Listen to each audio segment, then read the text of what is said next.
स्वाभिमान, शौर्य और बलिदान के प्रतीक ग्रेट महाराणा प्रताप, जिनका नाम लेते ही जोश, उमंग और उत्साह पैदा हो जाता है। आदमी देश के लिए, स्वाभिमान के लिए, शौर्य के लिए लड़ने और मरने का संकल्प लेता है।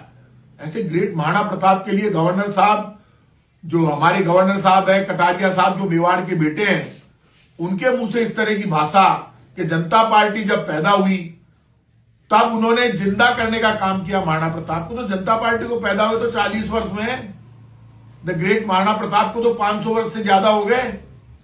आप कैसे ये गलती कर सकते हैं? आपको पाप लगेगा साहब कटारिया साहब। और वो नेता कहां पर है?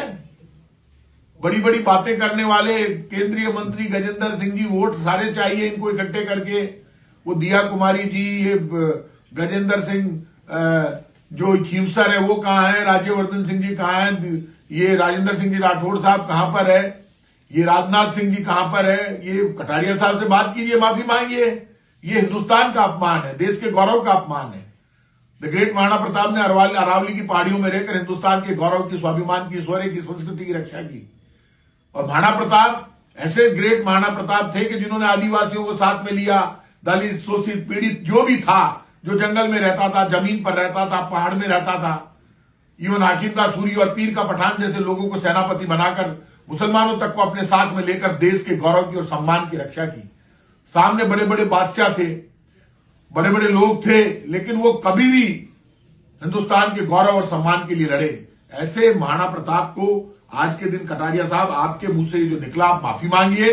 और आप माफी नहीं मांगते हैं तो आप ये मानकर चलना, आपको पाप लगेगा। और भारतीय जनता पार्टी में जो रहकर बड़ी बड़ी बातें करते हैं, ऐसे वक्त ये नेता मुंह नहीं खोलेंगे।